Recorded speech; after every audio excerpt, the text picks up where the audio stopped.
I gave my daughter everything. And when she became a millionaire, she looked me straight in the eye and told me I was no longer part of her new life. $83 million. That was the sum that turned the daughter I gave birth to, raised and sacrificed my entire life for, into a complete stranger. But what Cassandra never knew, what I kept secret through the most painful years of my life, was that winning lottery ticket. I was the one who bought it. If this story touched your heart, please hit like and subscribe to the channel right now. Don't miss out on any future stories. And please comment below with the city or country you're watching from. I want to know just how far my story has traveled across the world. I used to keep a photograph on the kitchen windowsill. Just a small one, tucked between a ceramic rooster and a mason jar full of dried lavender that had long since lost its smell. In the photo, Cassandra is maybe 7 years old. She's wearing a yellow raincoat 2 sizes too big, and she's laughing so hard her eyes are squeezed completely shut. I'm beside her, my hair soaked flat against my forehead, both of us standing in the middle of a puddle on Elm Creek Road like we didn't have a care in the world. I don't remember who took that picture. I only remember that we had been walking back from the grocery store, because the car wouldn't start that week. It was one of those weeks when nothing worked, and everything cost money we didn't have. And it had started pouring rain about halfway home. Cassandra had panicked at first, grabbing my hand, pulling at my sleeve. And I'd said, "Baby, we're already wet. We might as well enjoy it." And something clicked in her face. She let go of my hand and jumped straight into the biggest puddle on the road with both feet. That laugh, that big, full, unguarded laugh. I kept that photograph for 31 years. I'm telling you this because I want you to understand who my daughter was before the money. Before the lottery ticket changed everything. Before I became, in her words, a complication. My name is Marlene Whitaker. I'm 63 years old. I lived in Draper Falls, a town small enough that everybody knows your business, but not quite small enough that anybody actually helps you with it. I worked at the same insurance agency for 22 years, answering phones and filing paperwork, and occasionally talking grieving people through the worst moments of their lives over a telephone line. It wasn't glamorous work, but it was steady, and steady was something I had learned to respect. Cassandra's father left when she was 4. He didn't make a scene about it. He just stopped coming home one evening, and when I called his sister to ask if she'd seen him, there was a pause on the line that told me everything I needed to know. He sent a postcard from Tucson 6 months later. I never wrote back. There didn't seem to be a point, so it was just the two of us. Me and Cassandra against whatever the week decided to throw at us. Broken furnaces in January, utility shut-off notices that I hid behind the toaster so she wouldn't see them. School trips I worked overtime to cover, even when overtime meant sleeping 4 hours a night for 2 weeks straight. Parent-teacher conferences I attended alone, wearing the same gray blazer every single time because it was the only professional-looking thing I owned that still fit. I didn't do any of that for gratitude. I want to be clear about that. I did it because she was my daughter, and that meant something to me. Still means something to me even now, even after everything. But here's what I also need you to understand. There is a particular kind of pain that comes from being erased by someone you poured your entire life into. It's not like grief exactly. Grief has a shape to it. You know what you're mourning. This was different. This was being told that all of it, every sacrifice, every sleepless night, every meal I stretched further than it had any business, being stretched, none of it counted anymore. Because now there was money, and money, apparently, had rewritten the story. Cassandra had always worked hard. I'll give her that. She'd gotten herself through community college on a combination of financial aid and part-time waitressing, then transferred to a 4-year university, graduated with a business degree, and landed a job at a mid-sized marketing firm in the city. She'd been there 6 years by the time everything changed. 41 years old, renting an apartment she'd decorated carefully with thrift store finds and hand-me-down furniture. She called me every Sunday. We talked for an hour, sometimes more. That was the Cassandra I knew. The night she called to tell me she'd won, I was sitting at my kitchen table paying bills. I had the checkbook open, the calculator out, and a cup of tea gone cold at my elbow. The phone rang, and I almost didn't answer, because I was in the middle of subtracting. "Mom," her voice was strange, too high, vibrating somehow. "Cassie, what's wrong?" "Nothing's wrong." A pause. A strange, breathless pause. "Mom, I won. I actually won." "Won what?" I was still looking at the electric bill. "The lottery, Mom, the Powerball. I won the Powerball." I set the pen down. "How much?" I asked, and I don't know why that was my first question. Maybe because I'd spent so many years measuring everything in dollars that it was just reflex. 83 million. I sat there for a moment. The refrigerator hummed. Somewhere outside, a dog was barking at something. "Cassie," I said finally, "are you sure?" And she laughed. That big laugh, that full, unguarded laugh from the puddle on Elm Creek Road. And I actually thought everything is going to be okay now. Everything is going to be easier. I couldn't have been more wrong. The first few weeks were chaotic in the way that you'd expect. Lawyers, financial advisors, press inquiries that she had to navigate through a publicist she hired almost immediately. I drove up to the city twice to help her sort through things, and she seemed grateful then, seemed genuinely glad to have me there. We sat at her kitchen table, still the same thrift store table. She hadn't moved yet, and I helped her make lists of what she wanted to do, what she needed to protect herself from, who she could trust. "You should come live near me," she said one evening, over takeout containers and too much coffee. "Get out of Draper Falls. Get somewhere nicer." "I like Draper Falls," I said. "Mom, you've lived there your whole life." "I know. I like it." She'd rolled her eyes a little, but affectionately. That was week 3. By week 8, something had already started to shift.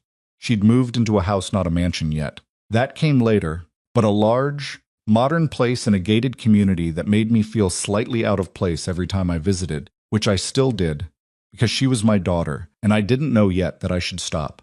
She'd acquired a circle of new friends fast. Too fast. People I'd never seen before, who all seemed to have known her for years the way they talked, laughing at inside jokes I wasn't part of, referencing trips they'd apparently just taken with her, dinners at restaurants I'd never heard of.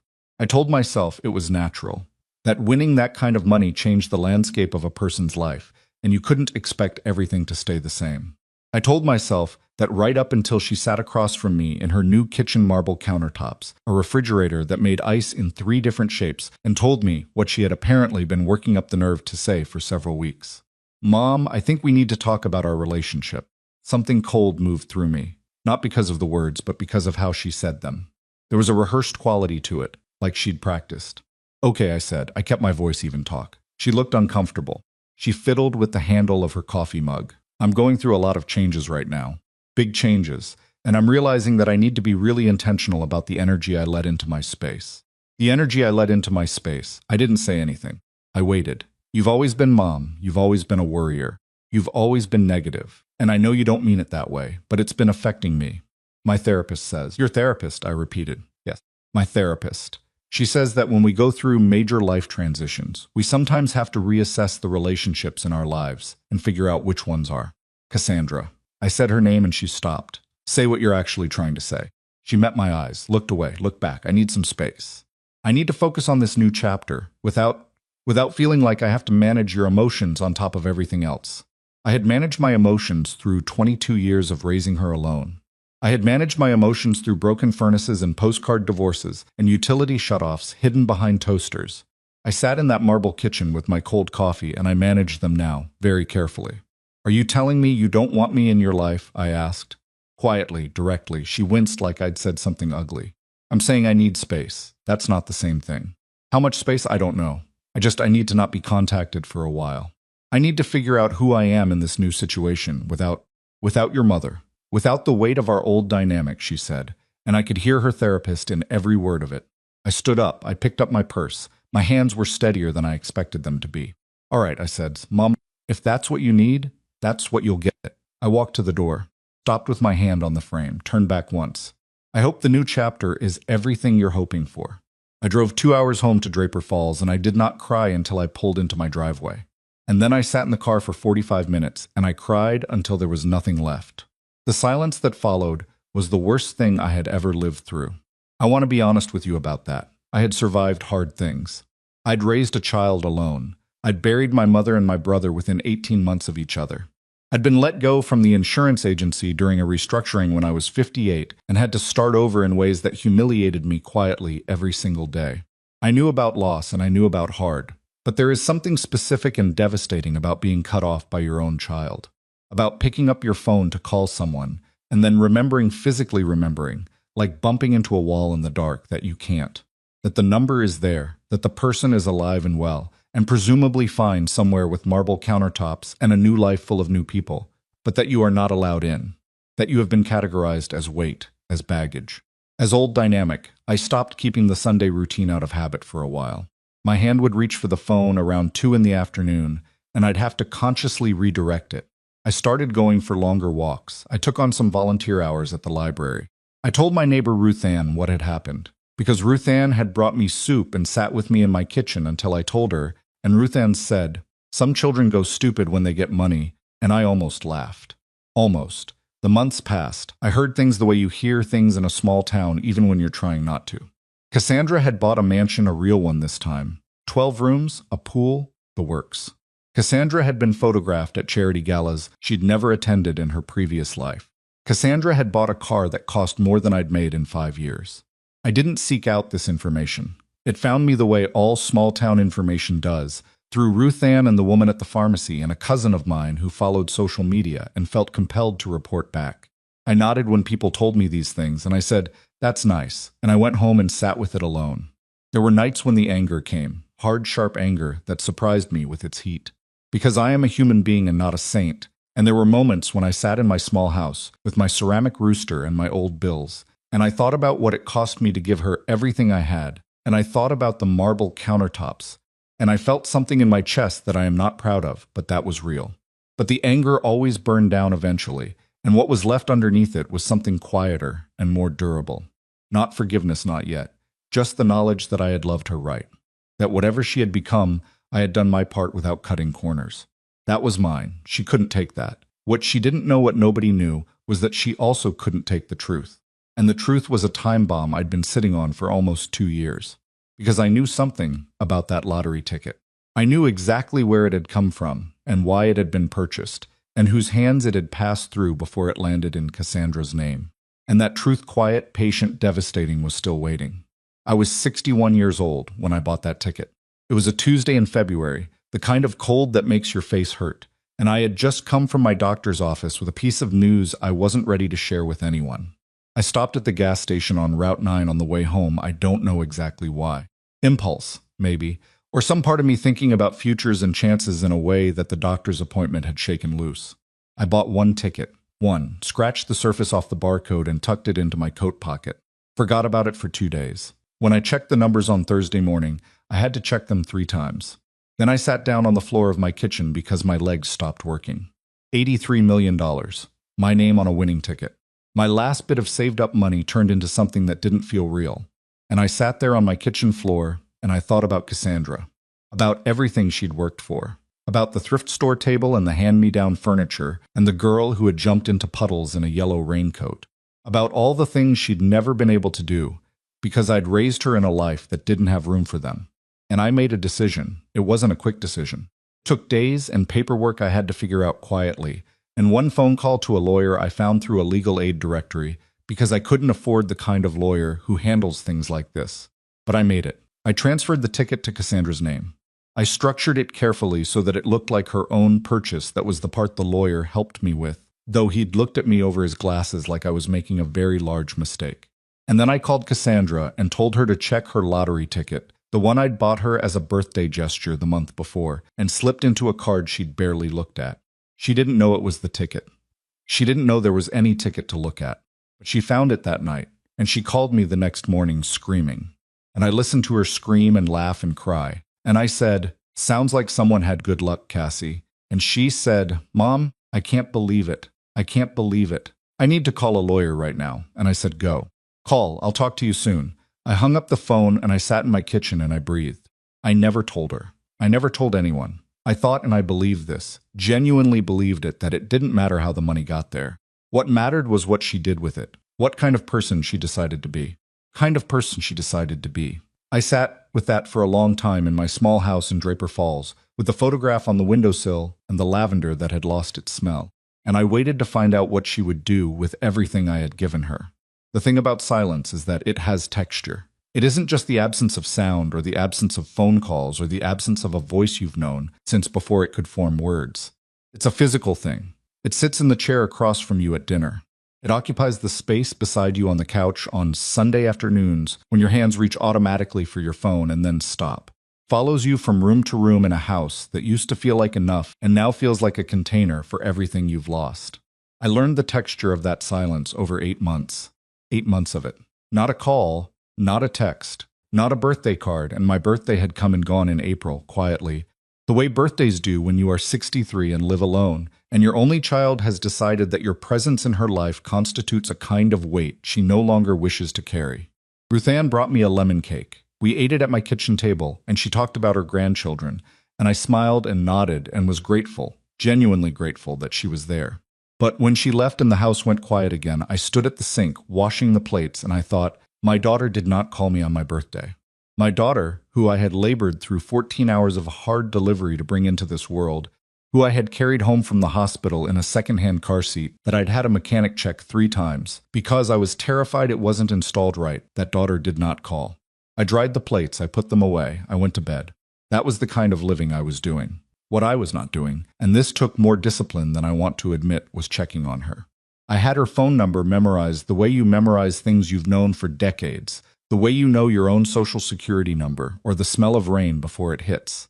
I had her address. I knew the name of her new neighborhood, had driven past the entrance once. In the fall, on a day when I told myself I was just passing through and almost believed it. I sat outside those iron gates for about 2 minutes, engine idling, and then I put the car in reverse and I drove home and I did not go back. Because here is what I understood, even through the grief, going back uninvited would have made me the problem. It would have handed her the narrative she'd already written, the one where I was the clingy, negative, emotionally burdensome mother who couldn't respect boundaries. And I had too much self-respect left barely, but some to become that character in her story. So I stayed in Draper Falls. I went to my volunteer hours at the library. I paid my bills, and I took my walks, and I held the secret of that lottery ticket inside my chest like a stone tied years ago, and learned to breathe around. The information about her life still found me, though. That never stopped. It was Ruth Ann, mostly because Ruth Ann had a niece who lived in the same city as Cassandra and followed everything on social media with the dedication of someone who had nothing better to do. And Ruth Ann, God love her or fate love her, I should say, I've never been one for calling on anything specific. Ruth Ann was constitutionally incapable of withholding information she thought I should have. She'd show up at my door with some excuse, a cup of sugar she needed to borrow, a casserole she'd made too much of, a question about something at the library. And then she'd sit down at my table, and about 4 minutes and she'd say, "Now, I'm only telling you this because I think you should know." And I would say, "Ruth Ann," in the tone that meant, "Please don't." And she would tell me anyway. That was how I found out about the house. Not the first house, the large modern one in the gated community.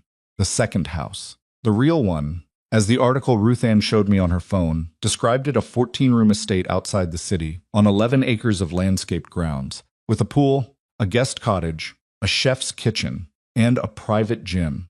The article was in a regional lifestyle magazine. Cassandra was photographed on the front steps in a dress that probably cost more than my car. She was smiling the way people smile when they know they're being photographed, that specific controlled brightness that has nothing to do with actually being happy. I studied the photograph longer than I should have. I was looking for something in her face, something that would tell me she was okay, or something that would tell me she wasn't. I'm not sure which answer I was hoping for. She looked polished. She looked successful. She looked like a version of my daughter that I didn't quite recognize, the way you might recognize a song that's been remixed to the point where the original melody is almost gone. She looks good, I said, because that was the true thing and also the safest thing. Ruth Ann made a sound that wasn't quite agreement. "There's more," she said. There was always more. The magazine article mentioned in passing Cassandra's new social circle. A few names were dropped, people who moved in certain circles in the city, who appeared at the right events, who had the right connections. One name in particular appeared more than once, a woman named Vivian Chastain, described as a lifestyle consultant and philanthropic advisor, whatever that meant. In the photographs that Ruth Ann's niece had found on social media, because the article was just the beginning, apparently Vivian Chastain appeared constantly. At dinners, at events, at what appeared to be a weekend trip to a vineyard upstate. Always perfectly positioned beside Cassandra, always smiling with the kind of ease that takes years of practice to manufacture. I didn't say what I was thinking, which was that I recognized the architecture of that relationship immediately. I'd seen it before in smaller ways in Cassandra's earlier life, the person who materializes precisely when resources become available, who speaks the language of friendship fluently enough to pass, but whose interest is fundamentally calibrated to what the friendship provides. I'd pointed it out once, years ago, about a coworker Cassandra had befriended during a particularly uncertain period at her old job, and Cassandra had accused me of being suspicious and negative and unable to trust people. So I had learned to keep those observations to myself. I kept this one to myself too. "She seems to have a lot of new friends," I said. "She seems to have a lot of new everything," Ruth Ann said, and closed her phone.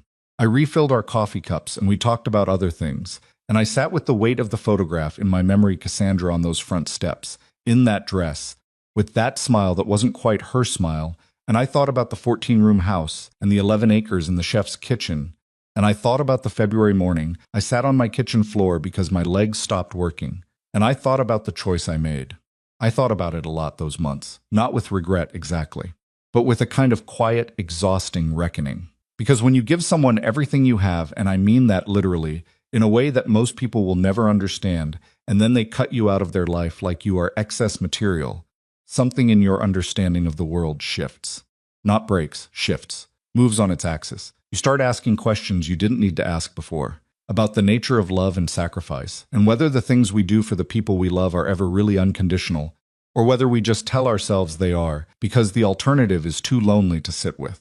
I hadn't answered those questions. I wasn't sure I could. What I was sure of was this: whatever happened next, I was not going to fall apart.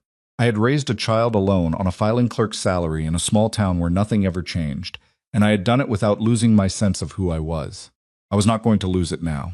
Even when the next piece of news arrived, and it was worse than the last. It was October, 10 months after the silence had started, when Ruth Ann came to my door with her casserole and her expression. And her "now I'm only telling you this because I think you should know." And what she told me was that Cassandra had given an interview. Proper sit-down interview for a larger publication this time, one with national reach. Profile piece about lottery winners and what they did with unexpected wealth and how their lives had changed. Ruth Ann had it pulled up on her phone. I almost said no. I almost told her to put it away, that I didn't need to read it, that whatever was in it was Cassandra's business and not mine. I almost did that. I read it. Most of it was what you'd expect. How she'd felt when she found out. The immediate chaos of it, the lawyers and the financial advisors and the press inquiries. Her plans for the money, some of which sounded genuinely considered investments, a modest charitable giving plan, a business venture she was developing with some partners. She came across well in the article. Smart, grounded, thoughtful. The journalist clearly liked her. And then there was a section near the end, a few paragraphs about how winning the lottery had changed her relationships. "I've had to do a lot of hard work on myself this past year," she said. "A lot of examining the patterns I grew up with. The scarcity mind, fear, the constant sense that something was about to go wrong. I realized that I had absorbed a lot of that from my environment, from the people around me, and that if I was going to build a healthy life with this new chapter, I needed to be intentional about breaking those cycles." The journalist had asked whether that meant distancing herself from people she'd known before the win. Some relationships, Cassandra said, were rooted in a dynamic that wasn't healthy for either person. I have a lot of compassion for that. But compassion doesn't mean you have to keep a door open that's harming you. She was not named, I was not named, but I knew, and Ruthan knew I knew. And the woman at the pharmacy would know, and my cousin who followed social media would know, and anyone in Draper Falls who read that article would know exactly who the unhealthy dynamic was, who the scarcity mindset was, who the fear was. I was the door she had closed because it was harming her. I handed Ruth Ann's phone back to her, and I said, "Thank you for telling me," in a voice I didn't entirely recognize as my own. And Ruth Ann said, "Marlene," and I said, "I'm all right. Thank you for the casserole." And she looked at me for a long moment with her hand on my arm, and then she left because she knew me well enough to know that there are moments when presence is the wrong offering. I sat at my kitchen table for a very long time. The photograph was still on the windowsill. The yellow raincoat, the puddle, the laugh. I turned it face down. Not permanently, just for a while. Just until I could look at it without the article's words running underneath it like a current. The scarcity mindset, the fear, the patterns I grew up with. She had taken 22 years of what I gave her and reframed it as damage. She had taken every cold winter and stretched dollar and secondhand coat and honest, difficult conversation and built from them a case against me, against the life we'd shared. And she had done it in print, for a national audience, with a smile and the language of wellness and self-improvement, so that anyone reading it would nod and think, good for her. Good for her for getting out. That was when the anger came back. Real anger. The kind that doesn't burn hot and fast, but settles in low and steady like a coal that's been lit for a long time and isn't going anywhere. I let myself feel it. I think that matters. I think sometimes people, especially women, especially mothers, spend so much energy managing their own anger, packaging it into more acceptable shapes, telling themselves it isn't reasonable or isn't fair or isn't becoming. I had spent 63 years being reasonable. I sat at my kitchen table in October and I let myself be furious. I let the full weight of it land, what she had done, what she had said, what she had turned me into in the pages of a magazine. And then, because I was still the person I'd always been, even then I got up, I washed my face, and I thought about what I was actually going to do about it. The answer for the time being was nothing. Not because I was resigned to it, but because I was choosing it consciously. There was nothing I could do that wouldn't be used against me. No phone call I could make, no letter I could write that wouldn't become evidence of exactly the behavior she'd described. So I held still. I held still the way I'd held still through hard winters and hard weeks, and a husband who left on a Tuesday without a scene. I held still and I waited. I went back to my volunteer hours at the library. I signed up for a watercolor class at the community center that I'd been putting off for 2 years. I had dinner with Ruth Ann on Friday nights. I was not thriving exactly, but I was upright and I was functioning and I was not losing myself. And at 63, after everything, I counted that as a form of victory. The secret stayed where it was, lodged, waiting, and the months kept passing. It was February again, a full year since the win, almost to the day when the first rumor reached me. Not from Ruth Ann this time. From my cousin Patricia, who called on a Sunday evening, which she almost never did, and whose voice had the particular energy of someone who has been waiting to say something for too long.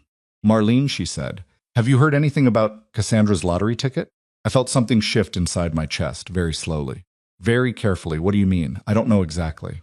"Something's going around online. People talking about, I don't know, some question about the original ticket purchase, where it actually came from." Patricia lowered her voice, even though she was on the phone and presumably alone. "Apparently somebody did some digging, looked into the records or something. And there's a question about whether the ticket was actually purchased in her name the first time." My hand tightened on the phone. "I'm sure it's just gossip," Patricia said. "You know how people are with lottery winners. They always want to find something wrong. But I thought you should know in case Cassandra reaches out or in case—" "Thank you, Patricia," I said. "I appreciate you calling." I ended the call and I sat there with the phone in my lap and I thought, here it is. Here it comes. Because I had always known at some level that secrets like that one don't stay buried indefinitely. I had known it the morning I signed the paperwork with the legal aid lawyer who looked at me over his glasses like I was making a very large mistake. I had known it on the day Cassandra called me screaming with joy about a ticket she thought she'd found in a birthday card. I had known it through 8 months of silence, and a magazine article, and a photograph turned face down on a kitchen windowsill. Question I hadn't been able to answer all that time was, when it came out, and it was going to come out, I understood that now more clearly than I ever had. What would it mean? What would it do to her? What would it do to us? This thing that had been us before money changed the shape of everything. I didn't sleep that night. I lay in my bed in my small house in Draper Falls, and I listened to the February wind against the windows, and I thought about the decision I had made a year ago on a kitchen floor, with a winning ticket in my hand and a daughter who deserved better than the life I'd been able to give her. I still believed that. I needed to be clear about that. I still believed she deserved more. I still believed the choice I made came from love, the real kind, the kind that doesn't keep receipts, the kind that asks for nothing back. What I hadn't accounted for was the possibility that she would take everything I gave her and use it to build a life in which I was classified as a liability. What I hadn't accounted for was the article, the scarcity mindset, the fear, the patterns. And now someone was pulling at the thread of the ticket, and I lay in the February dark and I tried to calculate what would happen when it unraveled, whether there would be anything left of us on the other side of it, whether she would come to me or whether the truth would reach her some other way, through some stranger's research or some lawyer's investigation, and whether it would arrive with my name on it or without. Thought about calling her many times that night. I thought about picking up the phone and saying, "Cassandra, there's something I need to tell you. There's something I should have told you a year ago." Practice the words in my head, the way they might sound, how she might respond. But every time I reached the part where I imagined her voice, what it would sound like to hear her voice again, after all this time I stopped. Because I was not ready for what might be on the other side of that call. Because I knew my daughter, even the version of her I no longer quite recognized, and I knew that information of that magnitude, received unprepared, could go in directions I couldn't control. And I was afraid. I am telling you that plainly. I was afraid. I am not someone who uses that word easily. But that night, in that bed, in that house, I was afraid of what the truth was about to do. What I didn't know, what I had no way of knowing, lying there in the February dark, was that Cassandra had already started asking questions of her own. That the rumors Patricia had heard online were already circulating in Cassandra's world in a more pointed, more specific form. But someone in her new circle, someone I had never met, someone whose name I would only learn later, had already hired a person to look into the origins of the winning ticket. I didn't know that by the time the sun came up that morning, Cassandra had already found something she couldn't explain. I didn't know that the careful structure I had built, the legal paperwork, the transferred claim, the quiet fiction of a birthday card ticket, had a crack in it that was spreading. What I knew was that February wind and that dark bedroom and the feeling of a stone in my chest that had been there for a year and was now finally beginning to move. I got up when the light came through the curtains. I made coffee. I stood at the kitchen window and I looked at the photograph I had turned face down 2 months ago, and I reached out and I turned it face up again. The yellow raincoat, the puddle, the laugh with her eyes squeezed completely shut. I left it there. I thought, whatever comes next, let that be the first thing I look at every morning.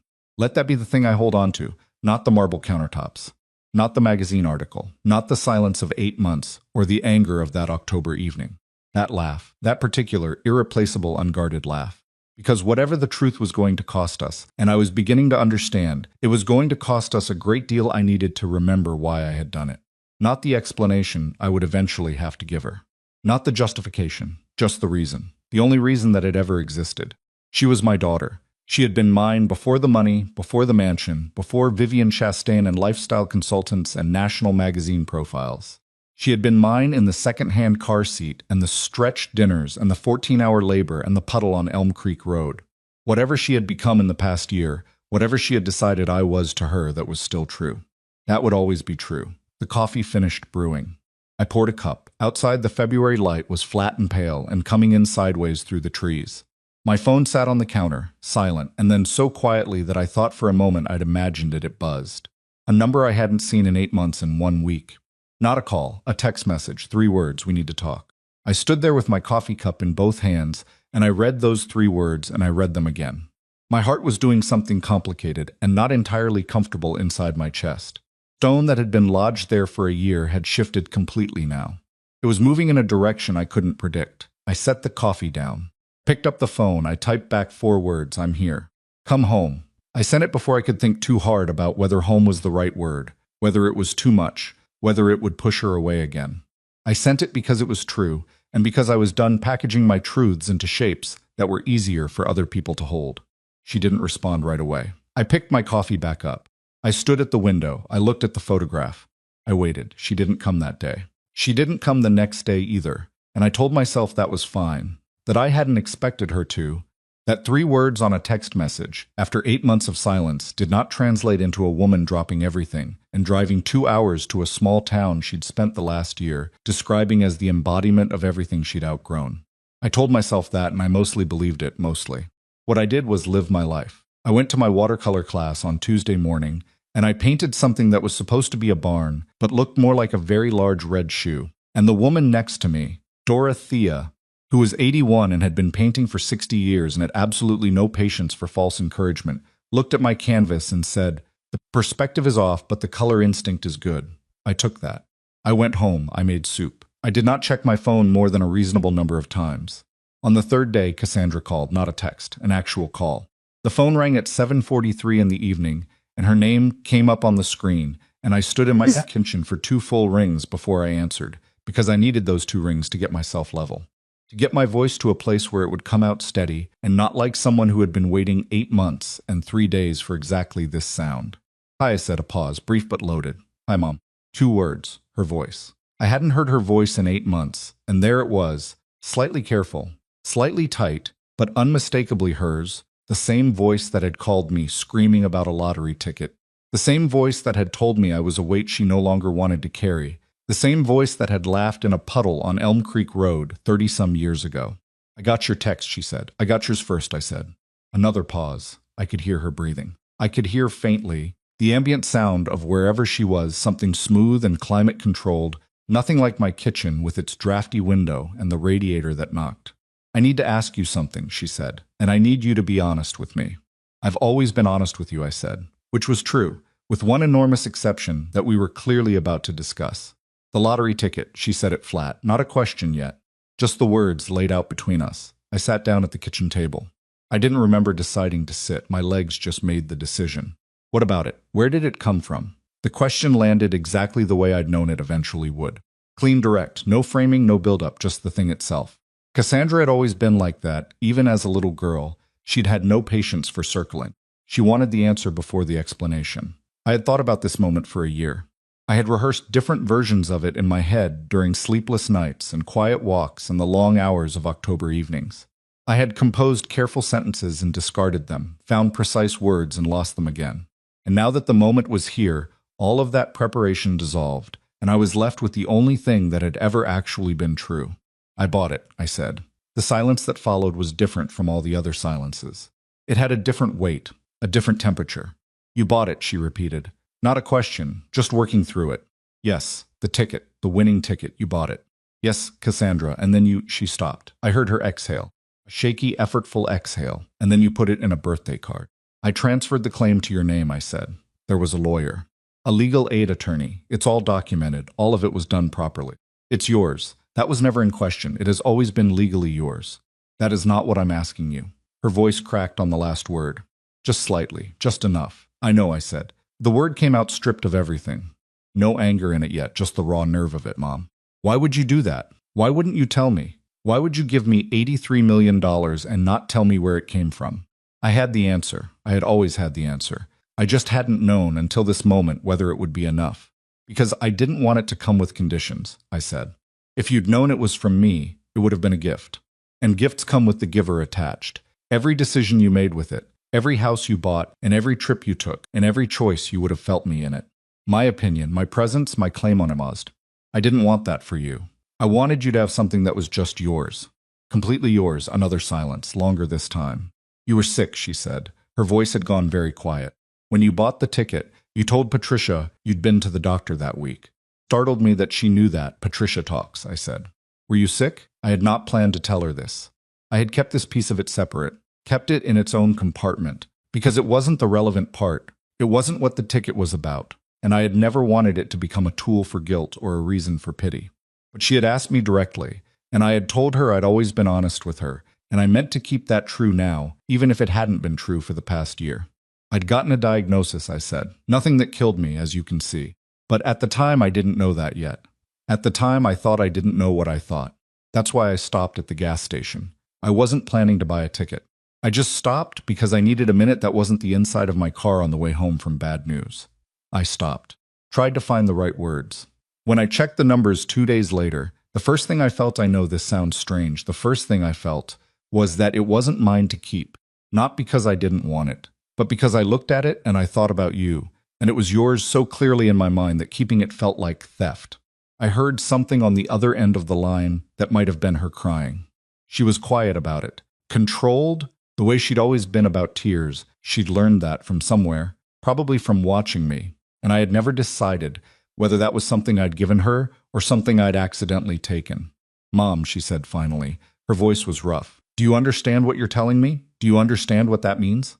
Yes, I said. It means everything you built this past year, every decision you made it with something I gave you, which is exactly what I didn't want you to know. No, she said it firmly. Clearly, that's not what I meant. I meant she broke off. I heard her pull in a breath. I told the journalist that you were an unhealthy dynamic. I said things, Mom. I said things about the way I grew up, about you, and the whole time. I read the article, I said. The silence after that was terrible. Just terrible. Marlene. She used my name. She hadn't called me by my name since she was about 14 and going through a phase of maximum distance. The sound of it in her voice now was different, raw and strange. I am so sorry. You don't have to do that right now, I said, because I meant it. Not because I didn't want the apology I did. I wanted it more than I could say, but because I could hear that she was somewhere between shocked and shattered, and an apology produced from that place isn't the real thing. The real thing takes time. It takes sitting with what you did until you understand the full shape of it. Right now, I just want to know that you're okay. I'm not okay, she said. I'm really not okay. I know, baby, I said. And that word, that specific word, the one I hadn't used in years because she was a grown woman, and I'd learned to adjust my vocabulary accordingly. That word came out of me completely naturally, without thought, and I didn't take it back. She was quiet for a moment. Can I come see you? I told you to come home, I said. I didn't know if that was still Cassandra. Come home. Came on a Saturday, 2 weeks later, because there were things she needed to sort through first, things she said she needed to understand before she could stand in front of me and say them out loud. I didn't push. I waited with the photograph on the windowsill and the soup I'd made and frozen in portions because I wasn't sure exactly when she'd arrive, and I wanted to have something ready. She pulled into my driveway at 11 in the morning in a car that cost more than my house. I was at the window when she did. I watched her sit in the car for a minute before she got out, and I thought, she's doing what I did outside her gates that day in the fall. She's sitting with herself, getting level. She looked different. That was the first thing I registered when she walked up the path. Not worse, exactly, but different in the way that a year of living at a certain velocity changes a person. She was thinner than I remembered, and there were things in her eyes that hadn't been there before, a guardedness, a tiredness that went deeper than just the drive. She was wearing simple clothes, jeans and a coat, nothing like the magazine photographs, and I was glad for that. I wanted my daughter, not the version of her that appeared in print. I opened the door before she knocked. We looked at each other for a moment on the threshold. I don't know what she saw when she looked at me. I know what I saw when I looked at her, my daughter. Older and more complicated and carrying a weight I hadn't seen on her before, but mine. Still mine. She said, "Hi, Mom." I said, "Come inside." Cold. We didn't hug immediately. I want to be honest about that.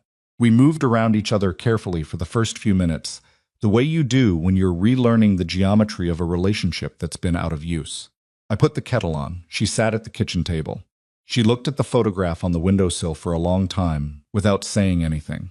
"I remember that day," she said finally. "So do I," said. "You said we were already wet. You jumped in with both feet." She didn't smile, but something moved across her face. Some internal recognition, some small softening. "I've been talking to my financial advisor," she said, "and a different lawyer than the one I had before. About the ticket." "Okay," I said, "the transfer you did, it's airtight." The lawyer I originally worked with apparently reviewed it and signed off on it. I don't know when. Maybe early on. Maybe he knew something was off and didn't tell me because it didn't affect the claim. She looked at her hands on the table. "Nobody can take the money, if that's what you're worried about." "I wasn't worried about that," I said. "I never cared about the money." She looked up at me. "I know that now," she said. "I know that now, and I didn't know it before. I thought I did, but I didn't really understand it." She paused. "Vivian told me once that people who grew up without money were always secretly transactional, that they always wanted something back. She said it so casually, like it was just a fact, and she stopped. I think I believed it. I think I started measuring everything you said and did by that theory." "Who told you that?" I said, but I already knew. I had seen the photographs. I had seen that specific manufactured ease in a lifestyle consultant's smile. "Vivian Chastain," she said. She was my friend. Or I thought she was. Something moved behind her eyes. "She's the one who dug into the ticket. She hired someone, a private researcher, because apparently she'd had a feeling from the beginning that something wasn't right with how I found out about the win." I set the mugs on the table and sat down across from her. "She investigated you. She investigated the ticket," Cassandra said. "But yes, she was investigating me. She'd been trying to build a case for a partnership stake in the business I was developing. If she could establish that the original claim was irregular, she thought she could leverage that. Get a piece of it in exchange for keeping quiet." She said it with a flatness that told me she'd been sitting with this information long enough that the shock had burned off, and what was left was the particular exhaustion of having been a fool. "She was blackmailing you," I said. "She was trying to," Cassandra said. "She hadn't made the ask yet when I found out what she was doing. I had a different investigator when I hired myself, and they found hers." She picked up her mug, put it back down. "I terminated the friendship, the business relationship. Everything. She's gone." I thought about the woman in the photographs beside my daughter, at the vineyard, at the gala, at the dinners. The performed closeness of it, the manufactured ease. "I'm glad," I said. And then, because I couldn't help it, I saw her in the magazine pictures. "Something about her." "Don't," Cassandra said, not angrily. Just tiredly. "Don't say you knew. I can't hear that right now." "All right," I said. "Fair enough." We sat with our coffee. Outside, the February light was doing its pale sideways thing through the trees. The radiator knocked once. The kitchen smelled like coffee and the faint ghost of the soup I'd made earlier in the week. How many people were like her, I asked, not accusingly. I genuinely wanted to understand. Cassandra thought about it. She wasn't the kind of person who gave reflexive answers even now. "I don't know for certain," she said. "Some of them were fine. Some of them were just regular people who wanted to be around money, who liked the parties and the access and the energy of it. And that's not necessarily evil, that's just human. But they weren't friends. Not the way I understood friendship before." She paused. "There were 2 or 3 who I think were genuine, who actually liked me, but I couldn't always tell, and that was its own kind of prison. Not being able to trust your own read on people. That's exhausting," I said. It's very exhausting, she said. Another silence. This one softer than the others, the beginning of a different kind of silence, one that wasn't absence, but something closer to space. Room to breathe, and then she said it. She looked up from her coffee cup and she looked at me directly, and she said it without the rehearsed quality that had been in her voice that day in her marble kitchen. No therapist language this time, no careful framing. I said terrible things about you. In that article and in my own head, and probably to people I was trying to impress by sounding like I had done the work of cutting out the toxic influences in my life. And the whole time you had given me everything. You had given me the money and kept it secret because you didn't want me to feel like I owed you anything. Her voice broke. I owe you everything, Mom. I owe you literally everything, and I spent 8 months treating you like you were the problem. I looked at her, my daughter, 41 years old with things in her eyes she hadn't had before, sitting at my kitchen table in her jeans and her coat, telling me the truth without packaging it. You made mistakes, I said. Big ones. Ones that hurt me in ways I'm still sorting through, if I'm being honest with you. She nodded. She didn't flinch from it. The article especially, I said. I need you to know that. I need you to know that being described the way you described me in print, for people to read, that was one of the hardest things I have ever lived through. And I have lived through some hard things. I know, she said. I know that. I'm not telling you to punish you, I said. I'm telling you because if we're going to rebuild something here, I need you to know the full damage. Not just the version that's easiest to apologize for. She met my eyes. Tell me, she said. All of it I want to know. So I told her. I told her about the October evening with Ruth Ann's phone and the way the article read, the way it had recast every hard year we'd survived together into evidence of a pathology, something to be treated and cleared away. I told her about my birthday in April and the silence on a day I'd always counted on hearing her voice. I told her about driving past her gates that fall afternoon and sitting in the idling car for 2 minutes before driving away, and she closed her eyes when I said that, and I kept going because I had promised myself that if this conversation ever happened, I was going to have it honestly, without softening the edges into something more comfortable. I told her about the stone in my chest, the one that had been there for a year, the one I'd learned to breathe around. By the time I finished, her face was wet and she wasn't trying to hide it, and something about that, the not hiding it, made me feel more hopeful than anything she'd said yet. Because the Cassandra who had sat in her marble kitchen with her therapist's language and her measured sentences would have managed those tears into something more composed. This Cassandra was just sitting with them. I don't know how to fix it, she said. I don't know where to start. You already started, I said. You came, that's not enough. No, I agreed, it's not. But it's not nothing either. She wiped her face with the back of her hand. Ungraceful, completely ungraceful, and I loved her for it. What do you need from me, she asked. Tell me specifically. Not just I want to do better. Tell me what better looks like. I thought about it. I gave it the consideration it deserved, because she was asking seriously, and she deserved a serious answer. I need you to understand that the way you talked about our life together, the scarcity mindset, the fear, all of it that was a story you told, to make sense of something that didn't need that explanation. We were poor sometimes, we struggled. That's a fact. But I wasn't broken and I didn't break you. You got out of that community college and that 4-year university and that marketing firm on your own work. I gave you a stable floor to stand on. That's what I gave you. The rest was yours. She was listening hard. I could see it. I need you to stop letting other people write the story of where you came from, I said. Especially people who weren't there. Especially people who benefit from you, believing that where you came from was something to escape rather than something to build on. She nodded slowly. Vivian used to say that my instincts were working class, she said. Like it was a diagnosis. Your instincts kept you from getting completely cleaned out by someone like Vivian, I said. I'd call that a feature. Something shifted in her face. A small thing, but real. We sat in my kitchen for 4 hours that day.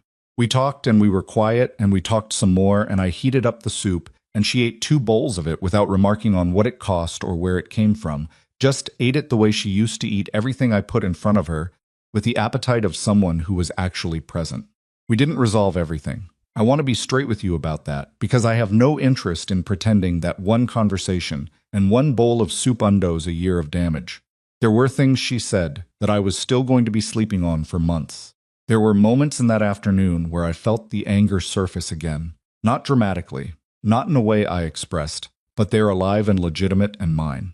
She had hurt me. People who love each other can hurt each other in ways that take a long time to metabolize, and rushing that process doesn't make you healed, it just makes you someone who pretended to heal faster than they actually did.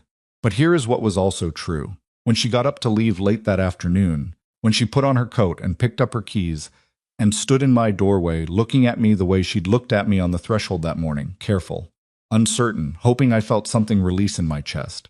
Not the stone, not all of it, but some of it, enough to breathe easier. She said, "Can I call you?" Not just when there's something wrong. Just, "Can I call you?" Sunday afternoons, I said. 2 o'clock, like you used to. She pressed her lips together.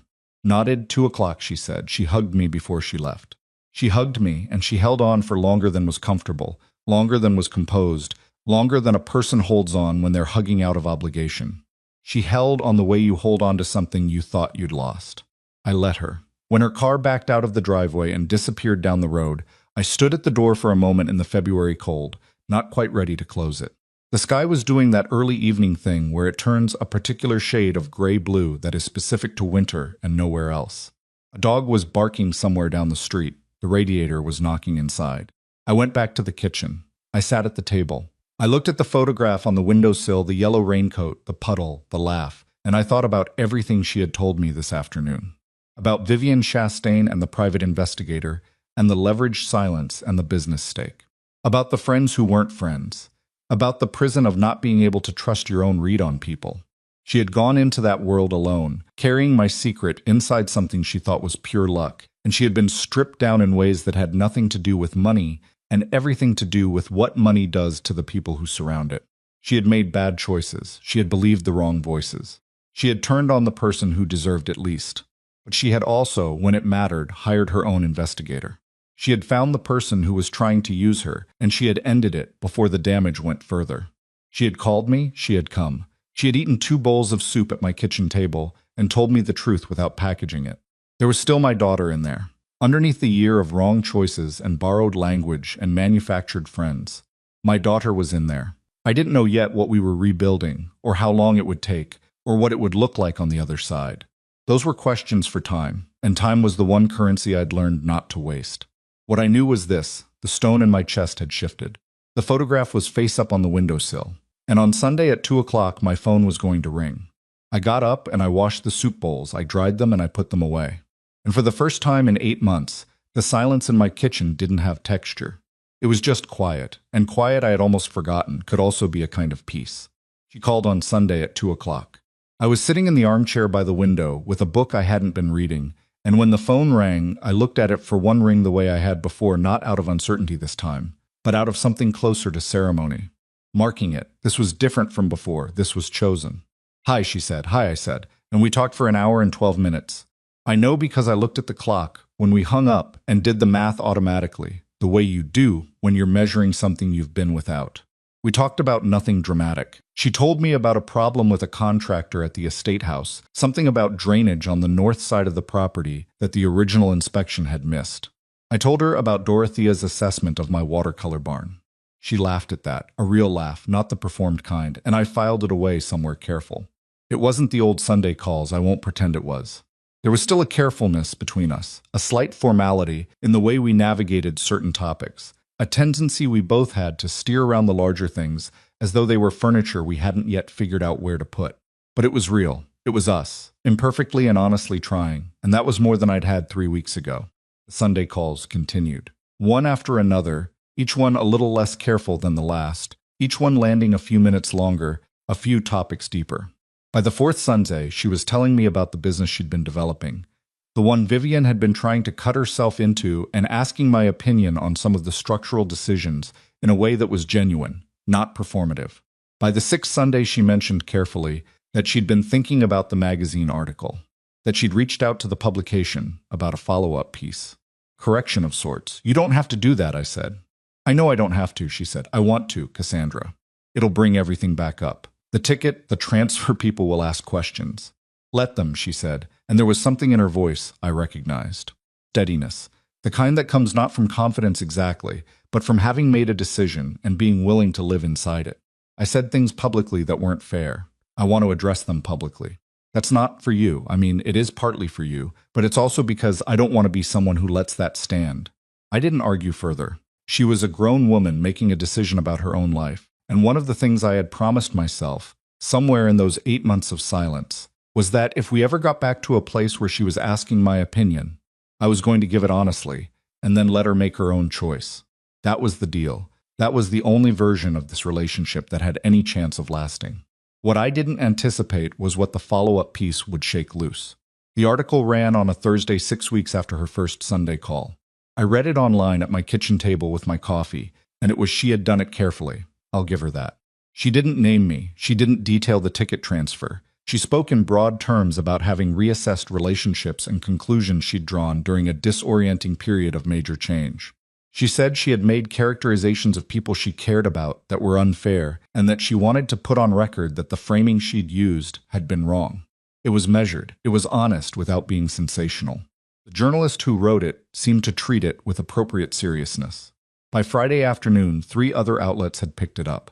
By Saturday morning, it was on social media, and the comments, I made the mistake of reading the comments, which is something I have never learned not to do. The comments were split in a way that told me exactly what I was dealing with.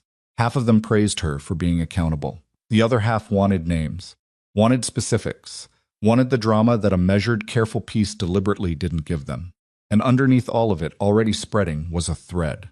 A long linked thread on one of those platforms where people compile research, posted by someone with no apparent connection to either of us, that had dug into the lottery claim.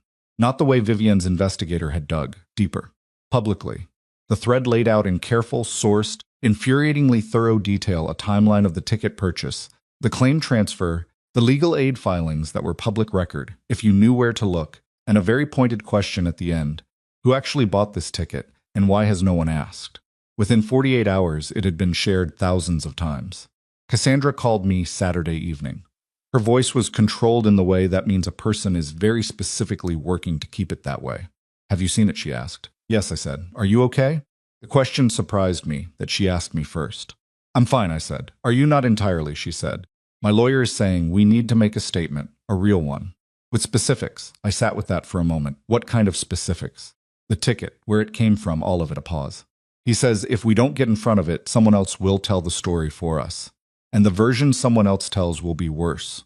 She was right. I knew she was right. I had known from the day I signed those legal aid papers that the architecture of what I'd done was sound but not invisible. I had built it to last legally, not to last publicly. Those are different things. "All right," I said. "All right." She sounded slightly surprised, like she'd expected more resistance. "Your lawyer is correct," I said. "Get in front of it. Tell the truth, all of it. Mom, they're going to ask why you did it.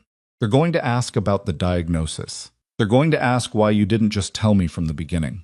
"I know," I said. "Are you prepared for that?" I thought about it, honestly.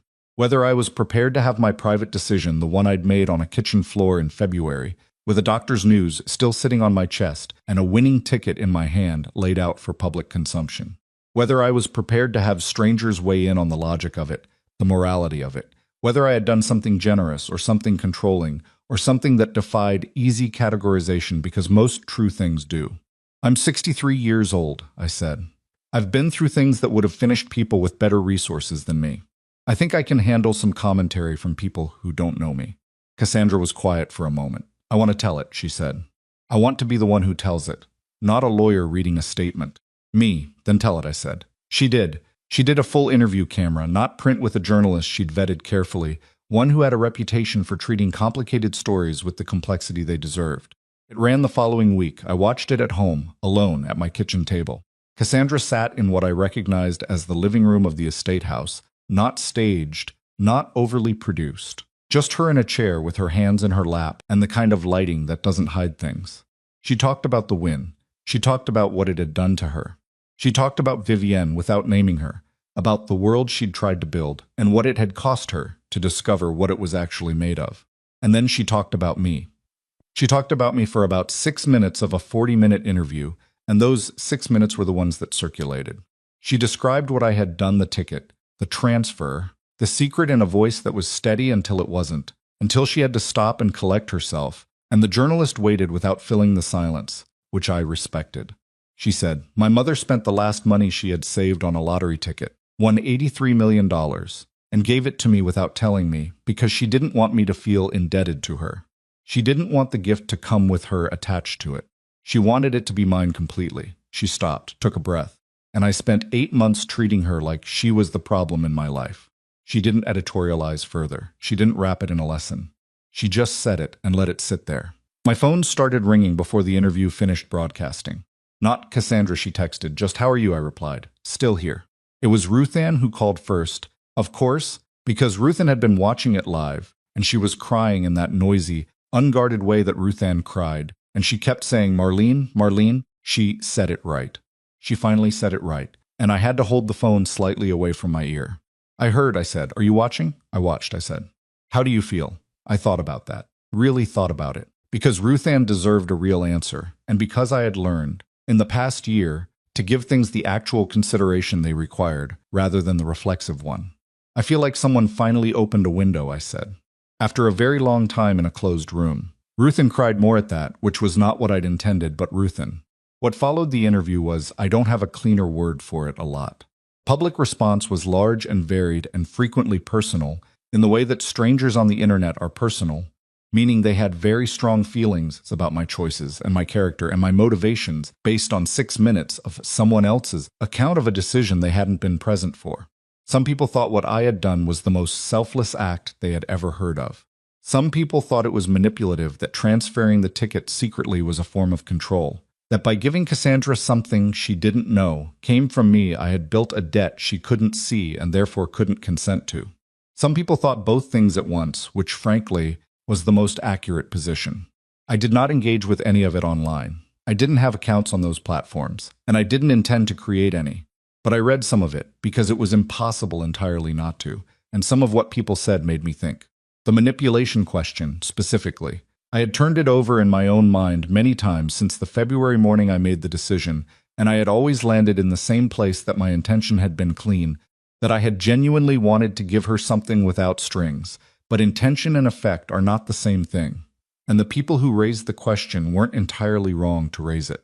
Because the truth is, I had also known, some deep down honest part of me had known, that if she ever found out, she would find out that everything she'd built came from me. And that knowledge would change things. It would change her. It had changed her. Was that manipulation? I didn't know. I still don't know. I think it was love, and I think love and manipulation are not always as cleanly separated as we'd like them to be. I think I did the truest thing I knew how to do, and I think it had consequences I hadn't fully accounted for, and I think both of those things are true simultaneously, and neither one cancels out the other. That was the thinking I was in when Cassandra called on a Tuesday afternoon, 3 days after the interview ran, with a voice that had the particular tension of someone who has been sitting on something and can no longer sit. There's something I need to tell you, she said. I set down what I was doing. Okay, Vivienne, she said the name like it tasted bad. When she had the ticket investigated, when her researcher found the transfer documentation, she didn't just sit on it. She'd already talked to someone, before I found out what she was doing. Before I ended things with her, she'd already passed the information to a contact at a financial news outlet. I felt something cold move through me. What kind of contact? The kind that covers lottery fraud, Cassandra said. Or what they decide to call lottery fraud. Cassandra, I know, my lawyer is handling it. He's made contact with their legal team, and we have documentation of everything, the original transfer, the legal aid filings, the fact that the claim was never disputed by any relevant authority. He's confident there's no actual legal exposure. She paused. But they might run something anyway, even without a legal case. Because it's a story, I absorbed this when, we don't know.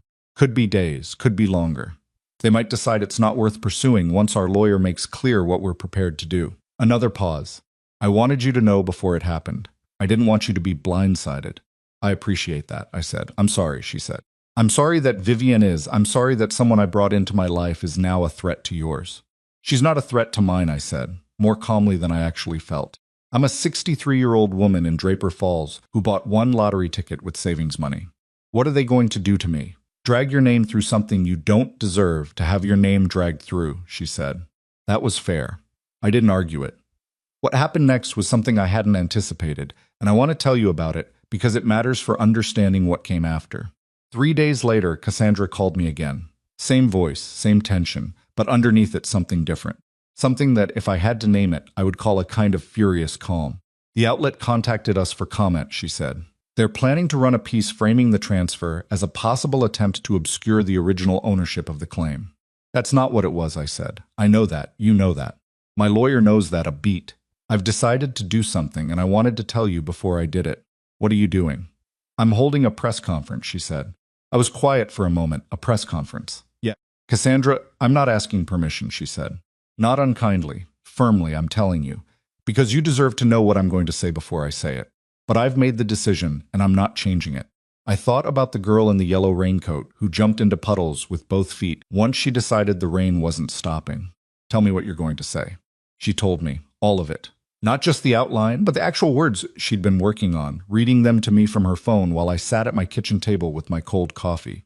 She was going to tell the whole story, the diagnosis that had sent me to the gas station, the ticket, the transfer, the legal documentation, the year of silence, her own failures.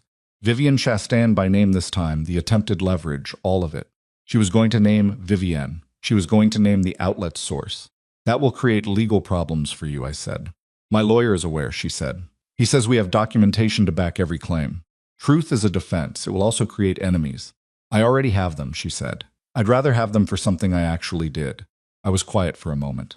Outside my window, the March light was starting to have a little warmth in it for the first time in months. The kind of light that isn't quite spring, but isn't entirely winter anymore either. Something in between. Your instincts are working class, I said. A silence, and then she laughed, short, sharp, real.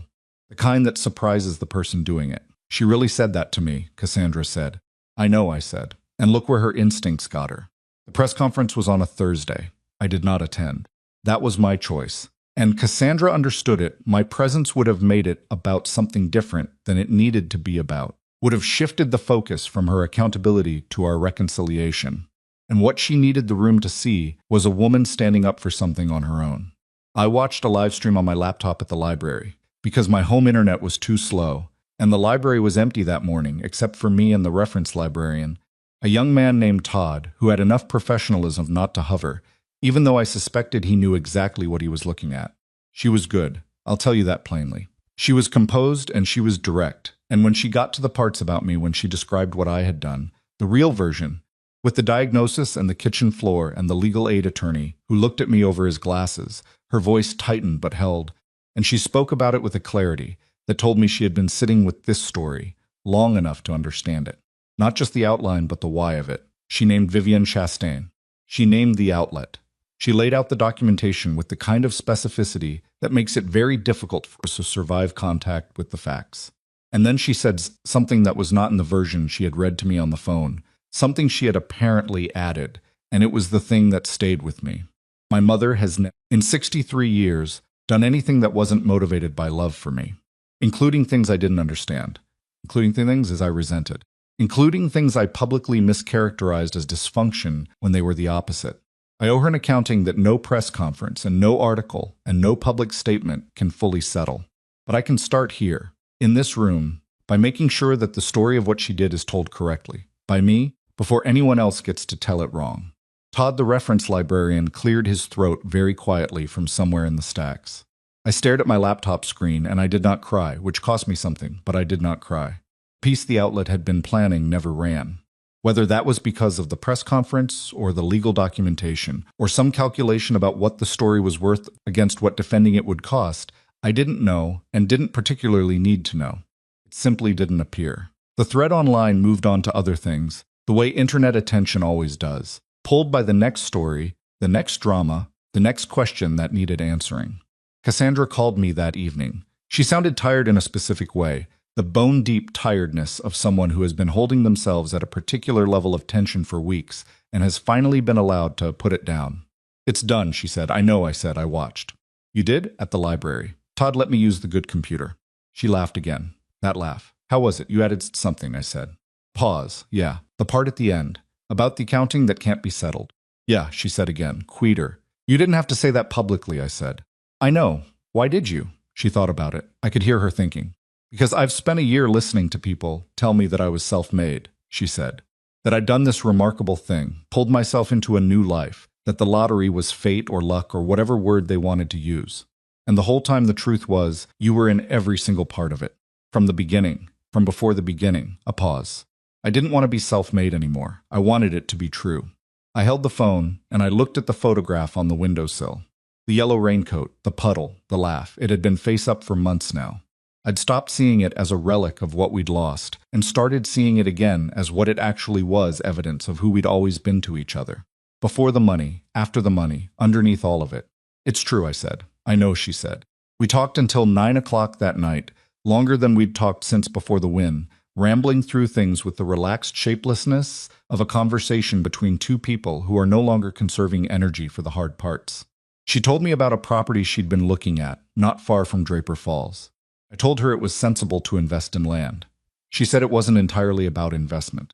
I said I knew. Neither of us said the obvious thing out loud. We didn't need to. But here is what I am telling you, because you have been with me through the whole of this, and you deserve the honest version. It was not fixed. Not that night and not for a long time after. There were still conversations that hit the tender places. Still moments when something she said reminded me of the article, of the October evening, of the birthday in April when my phone didn't ring. There were still moments when I felt the residue of that year in the way she chose her words, the slight over-carefulness of someone navigating terrain they'd damaged. Trust, I had told her, would have to be earned, and earning it is slow work. It doesn't happen in press conferences or phone calls or one afternoon of soup. What it does happen in is Sundays at 2 o'clock, week after week. The accumulated weight of ordinary contact, the texture of being known by someone again, the gradual replacement of silence with something that, over time, you start to call normal. She came to Draper Falls again in April, my birthday. She arrived the evening before, and she stayed overnight in my small house, sleeping in the room that had always been hers, which I had kept as a spare room without quite admitting why. We went to breakfast at the diner on Elm Street, the one that had been there since I was in my 30s, and we ordered too much food and ate most of it and argued mildly about whether the coffee was as good as it used to be. Ruth Ann appeared at 10 o'clock, because I hadn't told her Cassandra was coming, but she had found out anyway, because Draper Falls is Draper Falls, and Ruth Ann brought a lemon cake, because that was what Ruth Ann did. And Cassandra ate 2 pieces and told Ruth Ann she was a remarkable woman, and Ruth Ann agreed. It wasn't a perfect day. There was a moment in the afternoon we were sitting on the back porch, the first warm enough day to do that, when Cassandra said something about the property she'd been looking at, and something about the way she described it triggered something in me, an old sorrow, and I went quiet in a way she noticed. She said, "What?" And I said, "Nothing." And she said, "Mom," in the tone that meant she knew it wasn't nothing, and I had to decide whether to put it down or say it. I told her that sometimes, even now, even with all of this, there were moments when I felt the absence of that year like a bruise that hadn't quite finished healing. That there were days when I was fine and days when I wasn't, and that was just the truth of it, and it didn't mean we weren't moving forward. It just meant some things took longer than other things. She didn't try to fix it. She didn't apologize again because we had done the apology and it was done. She just sat with it. She said, "I know. I'm not going anywhere." And then she said, "Can I ask you something?" "Go ahead," I said. "The diagnosis," she said, "from before. The doctor's appointment that sent you to the gas station." I looked out at the yard. The March light was doing its almost spring thing. "It resolved," I said, "about 8 months after the ticket. They'd been monitoring it, and it resolved." She was quiet for a moment. "You went through that alone." "I went through a lot of things alone," I said. Not accusingly, just true. "You don't have to anymore," she said. I looked at her, my daughter, 41 years old, sitting on my back porch in Draper Falls on my birthday, with her hands around a coffee cup and her eyes clear and something in her face that I recognized from a long time ago, from before the money changed the shape of things. Something like the girl who jumped into the puddle with both feet when she decided the rain wasn't stopping. "I know," so I said, and I meant it. The property she'd been looking at was 12 minutes from my house. She signed the papers in May. The property was a farmhouse. Not a grand one. Not the kind of place you'd photograph for a magazine or feature in a lifestyle piece about a lottery winner's real estate portfolio. It was a 1940s white clapboard farmhouse on 4 acres of mixed land, some flat, some wooded at the back, with a wraparound porch that needed 2 boards replaced, a kitchen that had last been updated sometime during a presidency neither of us could quite identify from the cabinet hardware, and a barn that leaned slightly to the left in a way that the inspector noted with professional neutrality and the rest of us noted with quiet concern. Cassandra bought it in May and spent the summer having it fixed. Not gutted, fixed. That distinction mattered to her in a way she explained to me one afternoon while we walked the property line together, the 2 of us in old shoes, because the ground was soft from recent rain. "I don't want to erase what it is," she said. "The house has a history. You can feel it in the walls. If I tear all of that out and replace it with something that looks like the estate, I've just built another version of the place I'm trying to get some distance from." "The estate isn't going anywhere," I asked. "Not yet," she said. "Maybe eventually. I'm not in a hurry to make decisions I can't undo." She stepped over a tree root, caught her balance. "I think I spent a year making decisions too fast." I'd like to try a different speed. I didn't say anything to that. I didn't need to. The farmhouse was 12 minutes from my front door. In a town Cassandra's size, 12 minutes is nothing. In Draper Falls, 12 minutes is practically the same backyard. By July, she was spending more time there than at the estate, driving back to manage the contractor work, and then staying because the porch was good in the evenings, and the quiet was a different kind of quiet than anything she'd had in the past 2 years. She told me once that the estate house, for all its size, had never felt like it had any air in it, that it had been designed and decorated by the version of herself she'd been trying to become, and that version didn't leave much room to breathe. I understood that more than I could say. We had dinner together on Thursdays. That became the rhythm, alongside the Sunday calls Thursday dinners, alternating between her farmhouse and my kitchen. Whoever had more in the refrigerator or more energy for cooking. We were not performing closeness. That's the thing I want to be clear about, because it would be easy to tell this part of the story in a way that makes it sound like the reconciliation was clean and the relationship was restored, and everything that had been broken was now repaired, and that would be a lie, and I am done with lies of convenience. The truth is that Thursday dinners were sometimes awkward. There were evenings when we sat at one of our kitchen tables, and the conversation hit a lull that had an edge to it, a reminder that we were still learning how to be around each other in this new configuration. There were moments when she said things that landed wrong, and I had to decide, in real time, whether to say so or let it go. And sometimes I said so, and it was fine, and sometimes I said so, and it opened something we weren't ready to close back up in one evening. There were moments when I saw something in her face, a flash of the old discomfort, the old impulse to manage and recalibrate and perform rather than just be, and I had to resist the urge to name it, because naming it wasn't always the most useful thing. Sometimes the most useful thing was just continuing to be there, consistently, without conditions. That was the work. It doesn't look dramatic from the outside. It doesn't make for the kind of story that gets picked up by social media threads or lifestyle magazine profiles.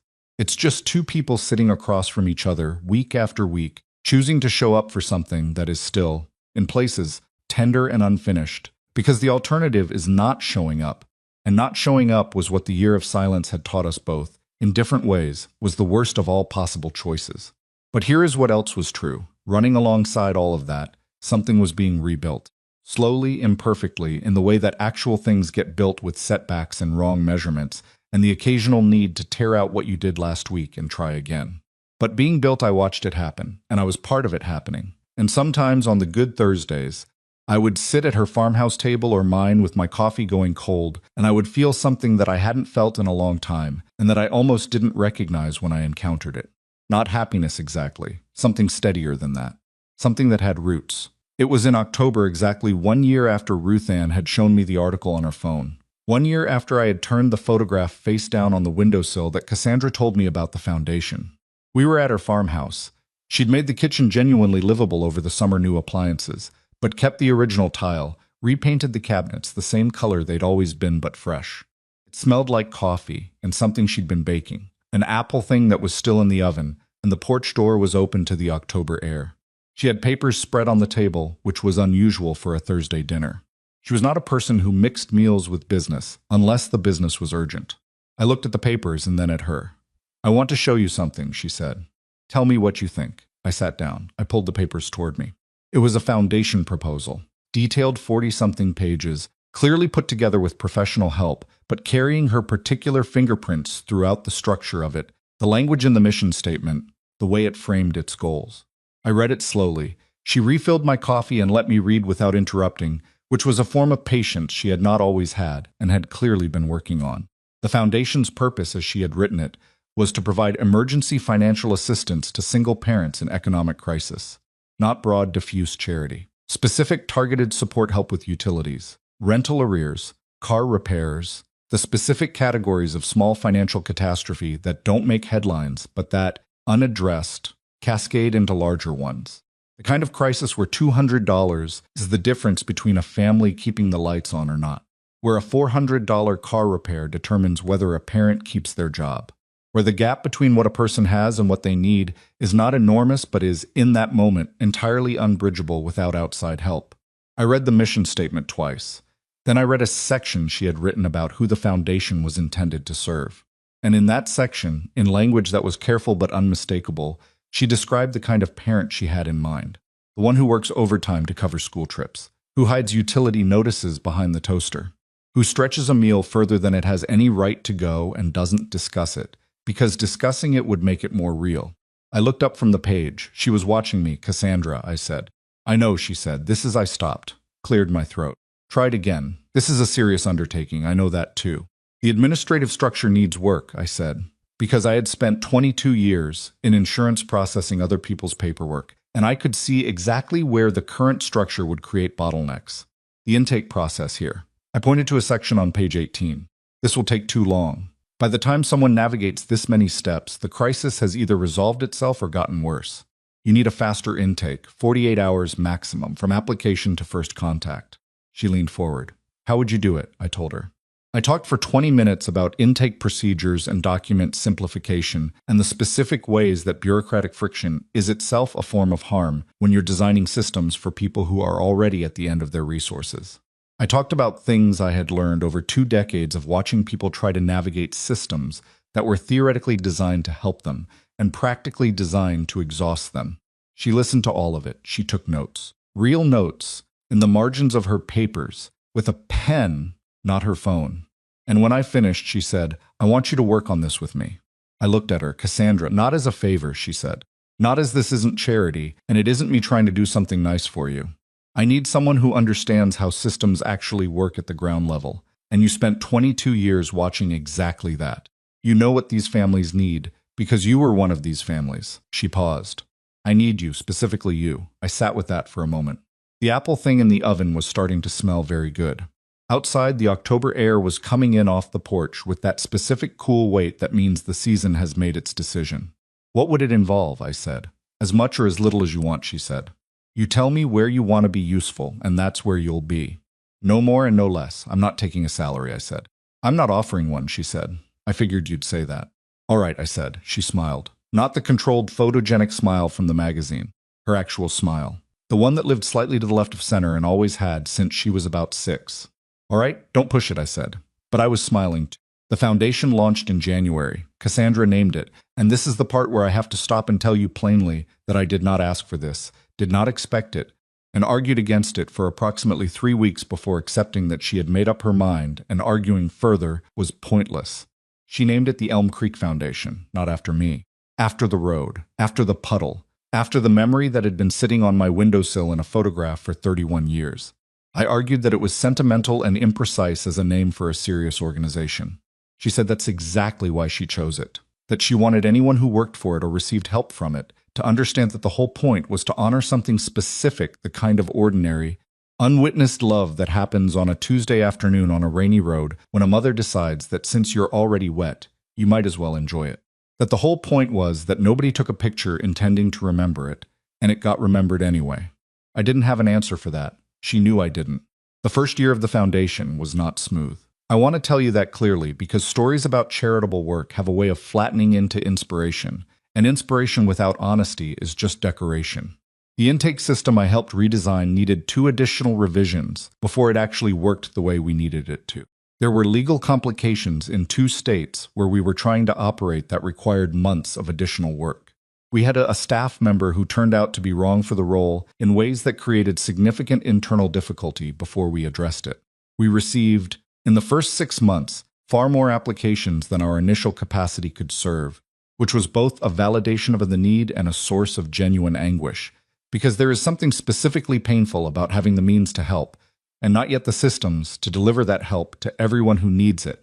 I worked on those problems. I worked on them the way I had worked on problems my entire life, methodically, without drama, staying in the problem until I found the place where it could give.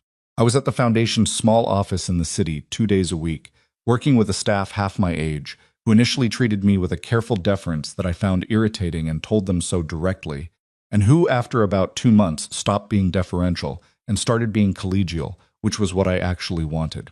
Cassandra ran the larger vision. I ran the operational reality. We argued about things regularly, specifically, without either of us pretending to agree when we didn't. She had instincts about the shape of things that were good. I had knowledge about how things actually worked at ground level that she needed. Together, we made something that was better than either of us would have made separately, which is, I suppose, the way it was always supposed to go. What I didn't expect, what I genuinely could not have anticipated, was what it would do to me. Working on it, being useful in it, having a place to put 30 years of knowing how to navigate hard situations, and the specific knowledge of what it feels like to be on the wrong side of a system that wasn't built with you in mind. I had retired from the insurance agency, technically, at 62, and the watercolor class and the library volunteering had been good things, fine things, but this was different. This was the thing my particular knowledge was exactly shaped for. I had not expected at 64 to find that. I told Ruthin about it one Friday evening over dinner at my house. She had been watching the foundation develop from the beginning with the proprietary interest of someone who had been in the kitchen through the worst of it, and she listened to me talk about the intake process revisions and the state-by-state legal complications with an attention that I appreciated, because she didn't actually care about intake processes, and we both knew it. She cared that I was talking about something with that particular energy, the energy of someone who is in the right place. "You look different," she said when I paused to eat. "Different how?" "Like yourself," she said. "More like yourself than you have in a couple of years." I thought about that. "I think I got smaller," I said. During the silence, I think I pulled in, and I didn't realize how much until I started having room to expand again. Ruth Ann pointed her fork at me. "That's very self-aware for someone who claims not to be a feelings person." "I'm not a feelings person," I said. "I just pay attention." She laughed, and I laughed, and we ate the rest of our dinner and talked about other things. And I was aware, very specifically aware, of the quality of that ordinary evening. The smell of the food, the sound of Ruth Ann's laugh. The photograph on the windowsill, face up, the yellow raincoat bright against the gray of the rainy road. I had spent a year and a half learning what it cost to lose ordinary evenings. I was not going to take them for granted again. The question about the estate house resolved itself in the spring of the foundation's second year. Cassandra sold it. Not quickly. Not impulsively. She sat with the decision for months, talked it through with her financial advisors and with me and with herself, and then she sold it. Quietly, without a press release or a lifestyle piece. The 12-room house on 11 acres went to a family who intended to use all 12 rooms, and Cassandra moved fully into the farmhouse 12 minutes from my front door, with its wraparound porch and its replaced boards and its kitchen that still had the original tile. She told me about the sale on a Thursday evening. We were at my kitchen table. She said it plainly, without build-up, the way she said most things now. "I signed the papers today," she said. "The estate?" "Yes," I nodded, waited to see if there was more. "I thought I'd feel worse about it," she said. "I thought it would feel like losing something. But it mostly just feels like putting something down that I've been carrying further than I needed to carry it." "Was it ever really yours?" I said, not unkindly, honestly. She thought about it. "Parts of it," she said. "The idea of it at the beginning, the feeling of having made it, arrived somewhere. That part was real." She wrapped her hands around her mug. "But the thing I was actually living in there, the version of myself I was maintaining in those rooms, around those people, that was performance. I don't think I knew that at the time. I think I believed it. But looking back, I was performing a life I thought you were supposed to want. For an audience, I thought you were supposed to impress. And the whole time," she stopped. "The whole time," I said. "The whole time you were here," she said. 12 minutes away. Turning the photograph face down. She knew I had done that. I had told her during one of the hard Thursdays when we were being honest about the damage. She had not said anything about it at the time, just absorbed it. Now she looked at the windowsill, where the photograph sat, face up, the yellow raincoat and the puddle and the squeezed shut eyes. "I'm sorry I made you do that," she said. "You didn't make me do it," I said. "I made that choice. I could have left it face up and hurt every morning when I looked at it, or I could turn it down until I was ready to look again. I chose the second thing." I paused. "I don't blame you for the things I chose to get through it. That's mine." She looked at me with an expression I had been seeing more often in the past year and a half. Something that was not quite wonder, but lived in that neighborhood. Like she was still, periodically, recalibrating who I was against the version of me she'd been carrying in her head. "How did you do it?" she said. "The whole year. How did you just keep living your life?" "What was the alternative?" I said. "Being angry. Falling apart. Showing up at my door, I was angry," I said, regularly and with full justification. "And there were nights that were close to falling apart. And I drove to your gates once and sat outside them for 2 minutes before I made myself leave." I met her eyes. "But here's what I knew. Even then, if I let that year turn me into someone I didn't recognize, then I would lose two things. I would lose you, which had already happened, and I would lose myself. And losing myself was the one loss I couldn't accept. Because if I lost myself, I would have nothing to bring back when you finally decided to look." She was very quiet, so I held on to myself, I said. Watercolor class on Tuesdays, soup in the freezer. Ruthann on Friday nights, the photograph on the windowsill until I couldn't look at it, and then face down until I could again. I held on to the specific daily, completely ordinary shape of who I am, because that was the thing worth preserving. She nodded slowly. I wish someone had told me that, she said, during the year. I wish I was so busy trying to become something that I didn't notice I was losing what I already had. You were 41 years old and $83 million richer overnight, I said. The fact that you only lost a year and found your way back is not a failure. It's actually remarkable. She looked at me with that expression again. Don't make me say it twice, I said. She smiled, the real one. Left of center. You're the most complicated person I know, she said. I'm a 64-year-old woman from Draper Falls, I said. I'm the least complicated person you know. That's what complicated people always say, she said. And I thought, there she is. There is my daughter. Right there, in that sentence, in that particular way, of turning a thing around and handing it back sharper. That was something she'd had since she was 12 years old, and had never lost, even through all of it. The foundation served its 400th family in the fall of the second year. Cassandra wanted to mark it somehow. I said marking it was fine as long as we marked it, practically put the energy back into the work, rather than into an event about the work. She agreed, somewhat. She commissioned a piece to be written for the Foundation's newsletter about why it existed, about the families it was trying to reach, and she asked me to write it. I sat with that request for 3 days before I agreed. Because writing was not what I did, I filed things and organized things and made systems run more efficiently than they had before, but I did not write. She said I had been telling her a story for 2 years that she thought deserved to be on paper. I said that wasn't the same as knowing how to put it there. She said, try. I tried. I wrote about a woman who bought a lottery ticket with the last of her savings on a day she'd gotten news she wasn't ready to carry. I wrote about what she had been thinking when she bought it, and what she had felt when she checked the numbers 2 days later, and what she had decided on a kitchen floor. I wrote about why single parents in financial crisis need systems that move at the speed of crisis, not the speed of bureaucracy. I wrote about 14 hours of labor and a second-hand car seat checked 3 times for safety and school trips covered by overtime, and a yellow raincoat 2 sizes too big. I didn't write it beautifully. I wrote it plainly, the way I did most things, and when I gave it to Cassandra, she read it at my kitchen table, and then she looked up and her eyes were bright in the way they got when she was managing something. This is good, she said. It's functional, I said. It's good, she said again, firmly, in the voice that meant the conversation about that particular point was over. Can I add one thing? What thing? She took the pages and she wrote something at the end. She slid it back to me. I read what she had added.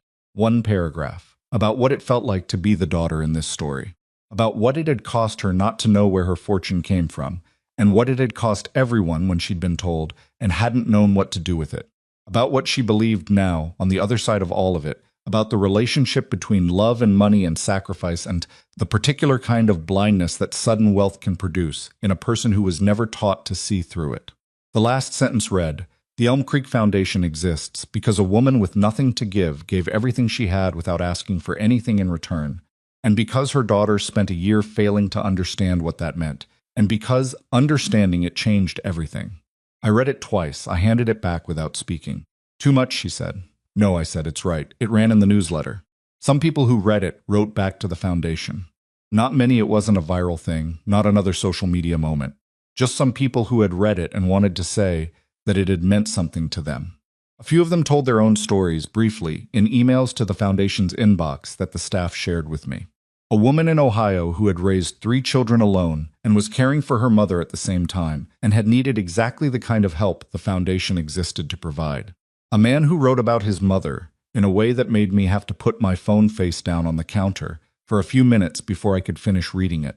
Those letters mattered to me in a way I hadn't expected, because the story I had been living was so interior, so much about what went on inside the walls of my small house and inside the silence of 8 months and inside the complicated, non-linear work of rebuilding something that had been damaged. It was easy to forget that the shape of it was also a universal shape, that what had happened to me and to Cassandra was a specific version of something that happened in countless variations every day, in families all over the place, in kitchens and living rooms and hospital waiting areas, and on porches in October with coffee going cold. Money changes people. That is the simplest version of what I have to tell you, and it is also the most insufficient, because it leaves out everything that matters. The more complete version is this: money doesn't change who people are at their core. What it does is amplify whatever is already there. good and bad, and it removes the friction that ordinary life provides, the daily practice of knowing what things cost and choosing carefully, the small negotiations with reality that keep a person anchored to what actually matters. Remove that friction, suddenly, overwhelmingly, and a person can lose their footing in ways they don't even notice until they've already fallen. Cassandra fell. She fell in specific and damaging ways, and I was the one she damaged most. I need to say that plainly one more time, because I think the comfortable version of this story would soften it, would position what she did as understandable and maybe even inevitable, would wrap it in enough context to make it feel less like what it was. And what it was my daughter deciding that I was a liability, describing our shared history as pathology, not calling me on my birthday, leaving me alone with a secret I carried for love of her, and never asking, in over a year, whether I was all right. That happened. I don't unknow it. I carry it the way you carry things that have been through the fire. They're lighter after, or at least different, but they leave a mark, and the mark is permanent, and that is simply the truth. And the other truth, the one that lives alongside it with no intention of resolving the tension between them, is that she came back. She did the work that coming back required. She did it publicly when she didn't have to.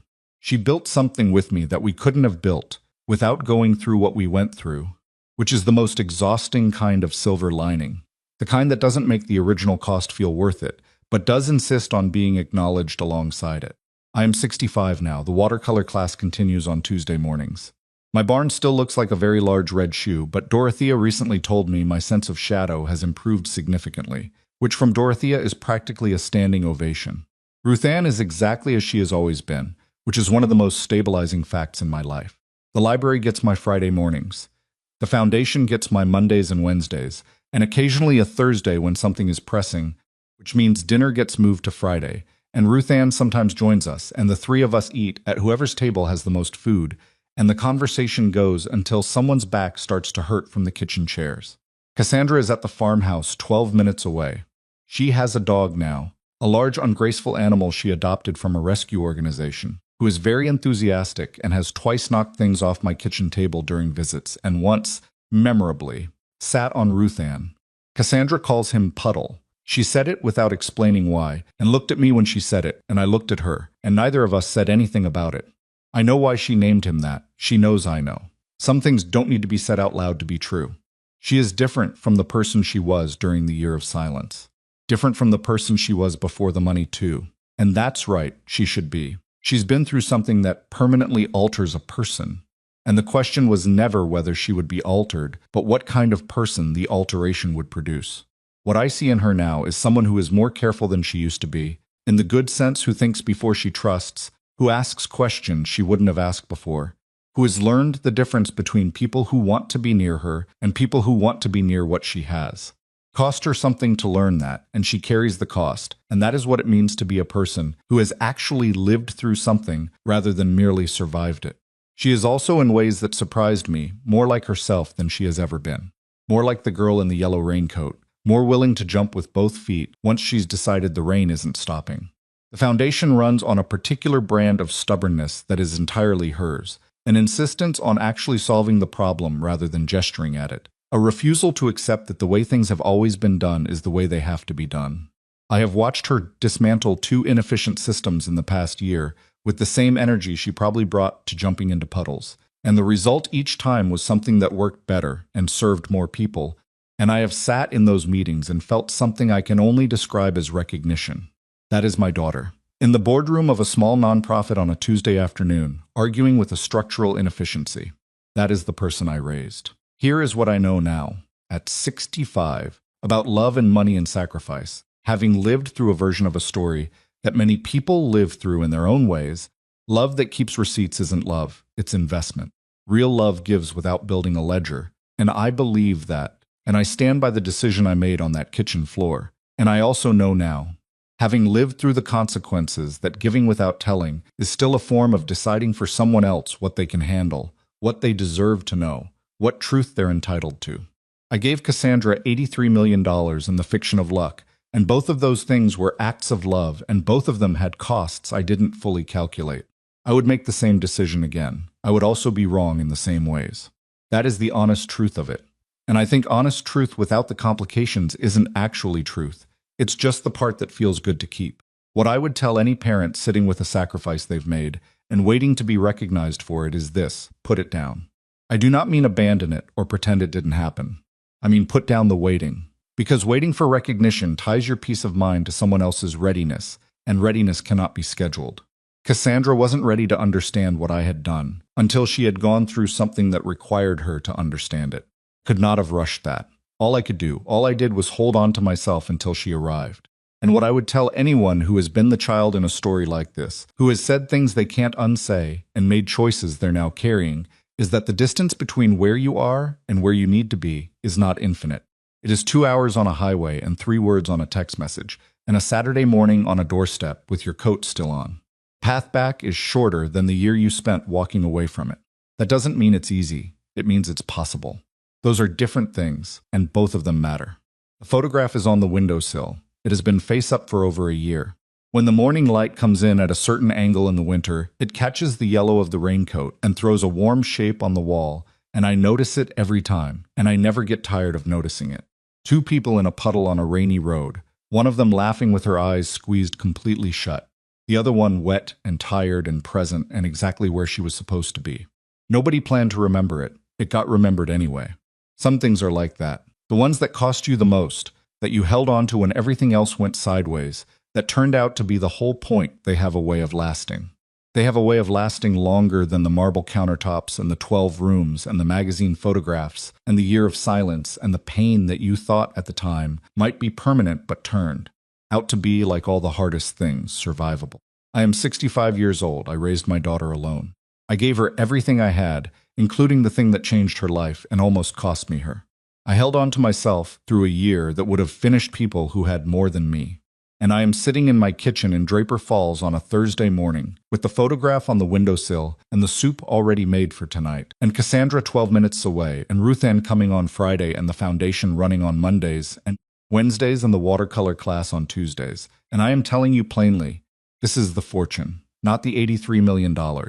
Not the estate house or the farmhouse or the foundation's endowment or any number with a $sign in front of it. This, the ordinary, irreplaceable, entirely sufficient texture of a life that has people in it who are genuinely yours. Everything else is weather. You live through it, and you come out the other side, and you look at the photograph on the windowsill and you think, yes, this was always the thing.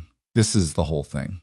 Cassandra arrived at 6:30 that Thursday evening with Puddle and a bag of groceries, and an expression that meant she had been thinking about something on the drive over and hadn't decided yet whether to say it. I had learned to read that expression over the past year and a half. Before, I might have asked what was wrong, which would have made her close up, or I might have waited in a silence that had edges to it. Now I just let her come in and set the groceries on the counter and let Puddle do his enthusiastic damage to the kitchen. And I poured her a glass of water and handed it to her and started putting things away. And after about 4 minutes, she said what she had been thinking about on the drive over. I want to do the interview, she said. I looked at her. Which interview? The one the journalist from the national program has been asking about for 3 months. She set the glass down. The long one, the full one, where we both talk. I had been aware of that request. Cassandra had mentioned it twice, and I had not responded to either mention, which was its own kind of response. Both of us, I said. Both of us, she said together. Not separate pieces that get edited into something that looks like a conversation. Actually together, in the same room, talking about what happened. I thought about that while I put a can of tomatoes in the pantry. Puddle found something interesting under the table and investigated it with his nose. Why now, I said. Because the foundation is about to go into 3 new states, she said. Because when we expand, people are going to ask the story again, and I would rather the story come from us. From both of us, in our own words, with our own faces, on our own terms. She paused. And because I think there are people watching who need to hear your part of it. Not my account of your part, yours. I closed the pantry. Turned around and looked at her. What would you want me to say? Whatever is true, she said. That's all. You don't have to perform anything. You don't have to be gracious about what I did, if you're not feeling gracious. You just have to be yourself the way you always are, and say the true things. I considered that for a long moment. The soup was already on the stove. Kitchen smelled like it had on the best Thursday evenings of the past year and a half. Puddle had finished investigating whatever was under the table and had repositioned himself with his chin on my foot, which he did periodically, and without any apparent sense that this might be inconvenient. If I do this, I said, I'm going to say things that are uncomfortable. I know, she said. I'm not going to soften what the year was like. I'm not going to make it easier to hear than it actually was. I know that too, she said. I'm not asking you to. I'm asking you to tell the truth, and the truth is uncomfortable, and I would rather sit in a room and hear it said out loud in front of a camera than have you keep carrying it like it's something that has to be protected from me. I looked at her for a moment, my daughter, standing in my kitchen with her coat still half on and her hand around a water glass and her chin at the angle it went, when she had made up her mind about something and was prepared to hold the position. All right, I said. She let out a breath. A real one. The kind that means a person has been holding something. Yeah? Don't make me say it again, I said. Get your coat off and stir the soup. She laughed. She took her coat off. She picked up the spoon and stirred the soup, and puddle repositioned from my foot to hers, and the kitchen held the smell of Thursday evening, and the sound of something on the stove, and the particular quality of two people being in a room together without anything left to hide. We did the interview 6 weeks later. It ran in 2 parts, and I am not going to describe what it felt like to watch myself on a screen saying the true things, because some experiences resist description, and that is one of them. What I will tell you is that the letters that came to the foundation afterward were different from the ones that had come before. More of them, from further away. From people who had specific, ordinary, unwitnessed things they needed to say about sacrifice and silence and the long work of coming back to each other. I read every one that is the ending, not dramatic, not resolved into something that erases the scar tissue. Just 2 women in a kitchen on a Thursday evening, and a dog with his chin on someone's foot, and soup on the stove, and the true things finally said out loud where they could do some good. That is all any of it was ever about.